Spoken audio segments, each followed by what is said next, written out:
Selalu menyampaikan kepada kami semua di Kementerian PPPA bahwa apa yang terjadi di Magelang, kemudian selalu memberikan semangat bahwa kita tidak bisa kerja sendiri, kita harus kerja kolaborasi. Nah, disinilah maka dibentuk, kami memilih ada 6 titik ya untuk sebagai model desa ruang bersama Indonesia ini.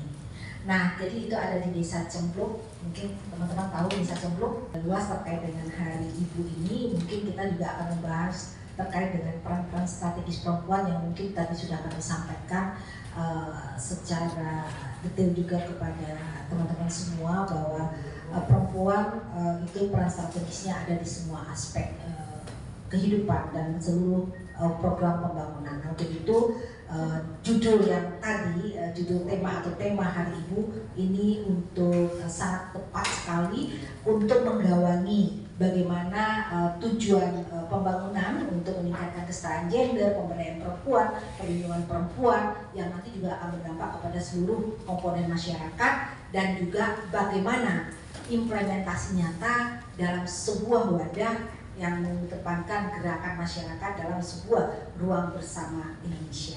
Mungkin itu Bu Rini yang kami sampaikan terkait dengan anak yang sudah mengundang saya di sini. Ini pertama kalinya yayasan kami, Yayasan Ketahanan Perempuan dan Anak, diundang di sini ya. Meskipun kalau berteman dengan Bu Rini sudah cukup lama ya, mungkin 20 tahun lebih gitu ya kita ya. Nah, senang sekali tadi Bu Rini moderator ya. Kita mendengar penjelasan Bu Rini tentang rencana ini ya, peringatan Hari Ibu ya, rangkaian sampai rangkaian puncak nanti.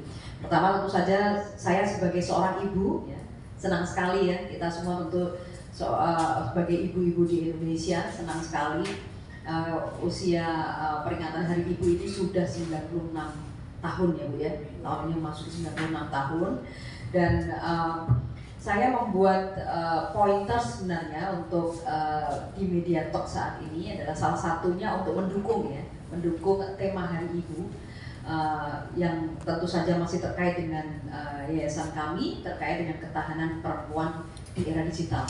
Dan nanti saya akan menjelaskan betapa penuh tantangannya seorang ibu saat ini di era digital. Namun demikian ada harapan dalam judul materi saya menyebutkan ketahanan perempuan di era digital itu harus lebih makin bersuara, makin berdaya, makin peduli dan makin berbudaya. Mudah-mudahan ini bisa kita wujudkan. Lanjut, mungkin ini perkenalan saya tadi sudah sampaikan. Lanjut, jadi saya akan mengawali sedikit dengan perkenalan lembaga saya. Sebelumnya saya juga dulu mendirikan Pusat Pelayanan Terpadu Pemberdayaan Perempuan dan Anak yang kini sudah menjadi UPTD bersama teman-teman sejak 20-an tahun yang lalu lah kira-kira ya. Dan setelah itu kami setelah mengakhiri tugas kami di sana, kami mendirikan Yayasan Ketahanan Perempuan dan Anak. Mengapa saya namakan ketahanan? Di samping karena memang saya kebetulan akademisi yang membidangi ya urusan ketahanan. Karena ketahanan itu adalah suatu kemampuan ya, yang biasanya memang dibutuhkan terutama di saat krisis atau guncangan yang hebat. Seperti kita ketahui bersama saat ini perempuan, anak muda dan anak-anak menghadapi situasi global yang semakin kompleks ya. Krisisnya multidimensi, semua orang bicara tentang krisis multidimensi.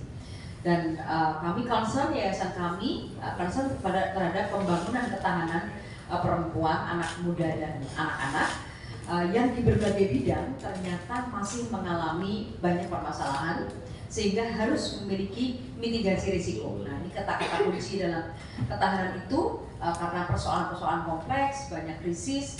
Nah, perempuan, anak muda dan anak-anak harus memiliki mitigasi risiko, bisa beradaptasi sehingga memiliki strategi yang kuat, sehingga bisa bertangguh ya. Nah, ini program-program kami seperti biasa Bu, ada capacity building, ada pelatihan, ya, peningkatan kesadaran. Makanya senang sekali saya di sini bisa kenalan dengan teman-teman media, ya. Nanti anytime teman-teman media juga mau ngajak, mau sosialisasi, kampanye, ya itu hal-hal yang sering kita lakukan. Memang saat ini kami fokus kepada ketahanan perempuan dan anak di era digital, ya.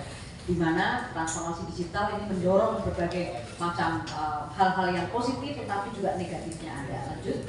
Nah, kita bisa melihat saat ini saya sangat mendukung tema-tema yang disampaikan Bu Rini tadi untuk peringatan Hari Ibu nanti ya, karena memang ibu-ibu Indonesia saat ini mungkin seluruh dunia juga sedang menghadapi situasi di mana ketahanan di era digital ini menghadapi persoalan yang kompleks.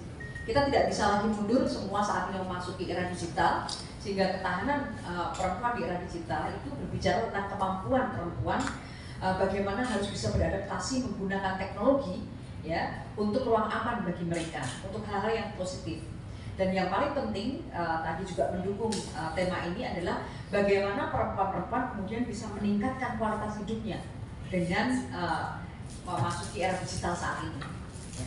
Jadi peran perempuan ini besar sekali, dan kita bisa melihat perempuan-perempuan dengan era digital yang semakin kompleks ini dihadapkan juga pada tantangan bagaimana mereka bisa melindungi data-data pribadi, melindungi privasinya, tetapi juga mereka tetap bisa mengikuti kehidupan di era digital, karena kita semua saat ini sudah memasuki dunia itu.